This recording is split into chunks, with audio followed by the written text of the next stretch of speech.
Assalamualaikum warahmatullahi wabarakatuh. Perkenalkan, nama saya Nurlika Syafitri. NIM saya F 2018 01070. Saya dari kelas B2 Farmasi. Hari ini saya akan menjelaskan materi mengenai bioavailabilitas dan bioekuivalensi. Seperti yang kita ketahui, bioavailabilitas atau ketersediaan hayati merupakan jumlah relatif atau presentasi suatu obat yang masuk ke dalam sirkulasi sistemik dalam tubuh. Sedangkan bioekuivalensi merupakan kesetaraan jumlah obat dalam bentuk aktif antara obat yang satu dan obat yang lain yang memiliki zat berkhasiat yang sama. Rute pemakaian obat. Rute pemakaian obat sendiri itu ada dua, yaitu intravaskuler dan juga ekstravaskuler. Intravaskuler maksudnya di sini yaitu obat akan langsung masuk ke dalam pembuluh darah atau sirkulasi sistemik. Maksudnya dia obat akan langsung masuk tanpa melalui ATME atau absorpsi, distribusi, metabolisme, dan ekskresi. Contohnya dia seperti pemberian intravena, intraarterial, intratekal, dan intrakardial. Yang kedua yaitu pemberian secara ekstravaskuler. Maksudnya dia di sini yaitu obat masuk ke dalam sirkulasi sistemik. Dia harus melewati ATME yaitu absorpsi, distribusi, metabolisme, dan juga ekskresi. Contohnya itu seperti pemberian peroral, pemberian rektal, subkutan, perinhalasi, bukal, sublingual, intramuskular, dan juga intraperitoneal. Kemudian penentuan aktivitas obat mulai dari bentuk sediaan sampai memberi respon. Contohnya itu pemberian oral. Di sini itu melewati 4 tahap, yaitu farmasetika, biofarmasetika, dan juga farmakokinetik dan farmakodinamik. Farmasetika di sini maksudnya itu pembuatan sediaan itu sendiri. Di sini peroral contohnya itu tablet atau kapsul, di mana dia akan didisintegrasi menjadi granul atau agregat, kemudian didisintegrasi kembali menjadi partikel halus, yang kemudian akan didisolusi. Disolusi sendiri yaitu pelepasan senyawa obat dari sediaan dan melarut dalam media pelarut. Dan kemudian obat akan menjadi larutan atau obat dalam larutan yang kemudian akan diabsorpsi secara in vivo di dalam tubuh, di mana dia telah memasuki tahap biofarmasetika, yaitu tahap di mana untuk melihat pengaruh formulasi terhadap aktivitas dan produk obat itu sendiri. Setelah itu obat akan masuk dalam darah, cairan, dan juga jaringan lainnya, di mana akan memasuki tahap farmakokinetik, yaitu tahap yang mempelajari melihat absorpsi, distribusi, metabolisme, dan juga ekskresi dari obat, di mana di situ obat dengan kadar-kadar obat tertentu akan menuju ke reseptornya masing-masing, di mana yang akan menimbulkan respon farmakologi. Respon farmakologi ini sudah masuk di mana tahap farmakodinamika, yaitu tahap yang melihat pengaruh obat terhadap sel hidup atau makhluk hidup, di mana melihat mengenai respon fisiologi tubuh terhadap obat itu sendiri. Yang terakhir yaitu obat akan menimbulkan respon klinik atau terapeutik. Kemudian plasma concentration time profile atau profil konsentrasi waktu plasma. Di sini dapat dilihat bahwa pada kurvanya sendiri yaitu ada Cmax, Tmax, dan juga AUC. AUC sendiri yaitu area under the concentration atau daerah di bawah kurva, yaitu waktu konsentrasi yang mengukur sejauh mana bioavailabilitas obat itu sendiri.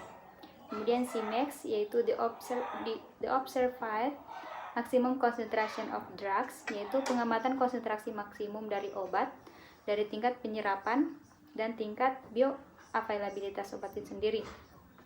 Kemudian Tmax sendiri adalah the time after administration of drugs at which Cmax is observed, measure of the rate of absorption, yaitu waktu setelah administrasi obat di mana Cmax diamati atau mengukur tingkat dari penyerapan obat itu sendiri.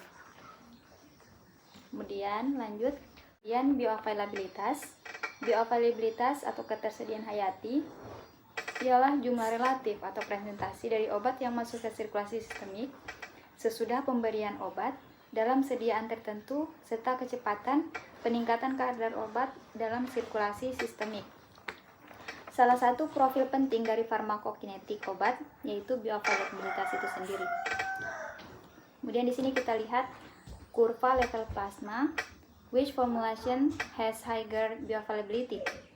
Di sini dapat dilihat bahwa yang memiliki bioavailabilitas tertinggi yaitu sediaan C karena memiliki level plasma tertinggi dengan waktu yang sama atau waktu yang dibutuhkan sama dengan sediaan A dan B. Kemudian bioavailabilitas absolut. Bioavailabilitas absolut yaitu suatu angka yang menunjukkan rasio ketersediaan hayati suatu obat yang diberikan ekstravaskuler terhadap intravaskuler.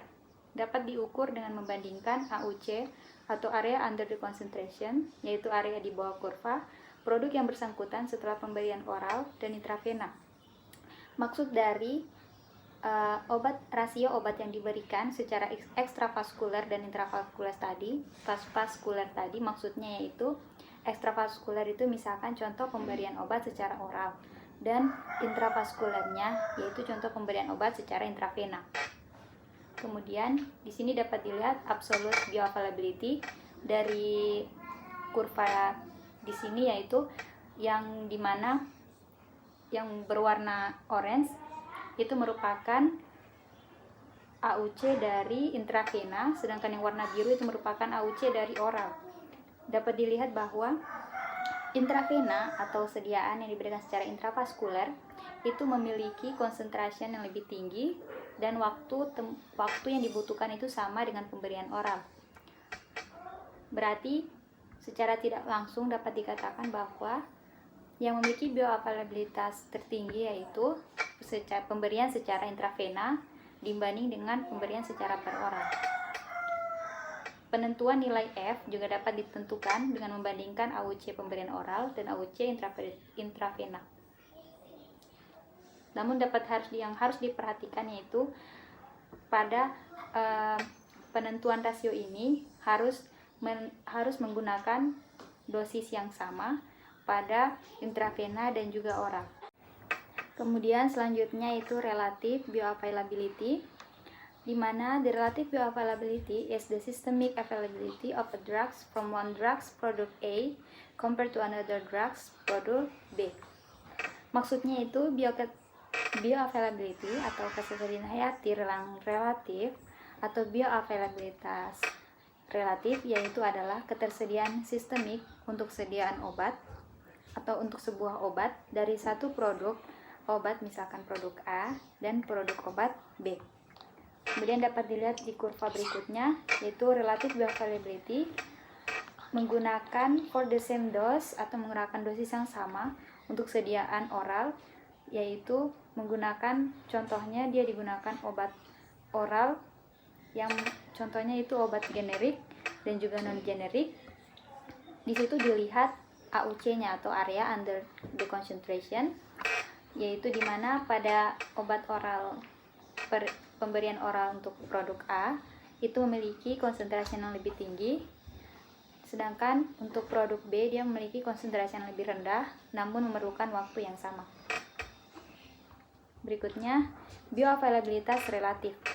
Seperti yang dikatakan tadi, yaitu merupakan suatu ukuran yang menunjukkan perbandingan kecepatan dan derajat suatu sediaan obat mencapai sirkulasi sistemik terhadap sediaan lain yang digunakan sebagai pembanding. Seperti tadi membandingkan produk A dan juga produk B. Berikutnya bioekuivalensi.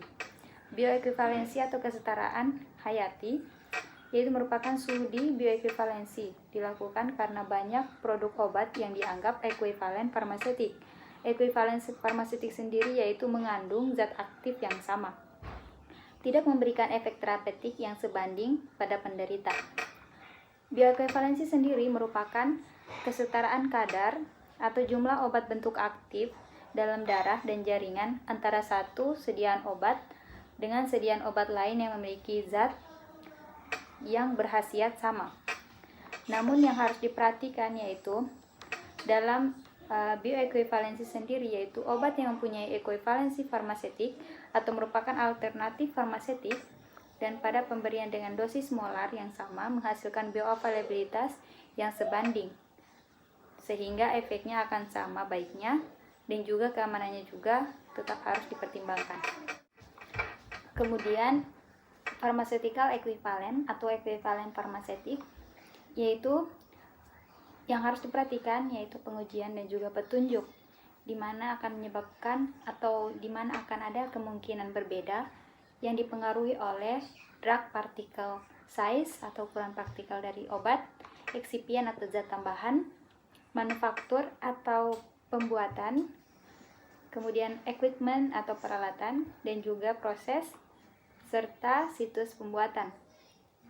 Di mana hal-hal di atas tadi dapat menyebabkan perbedaan dalam kinerja produk secara in vivo dalam tubuh yang akan menyebabkan kemungkinan bioekuivalensi itu sendiri.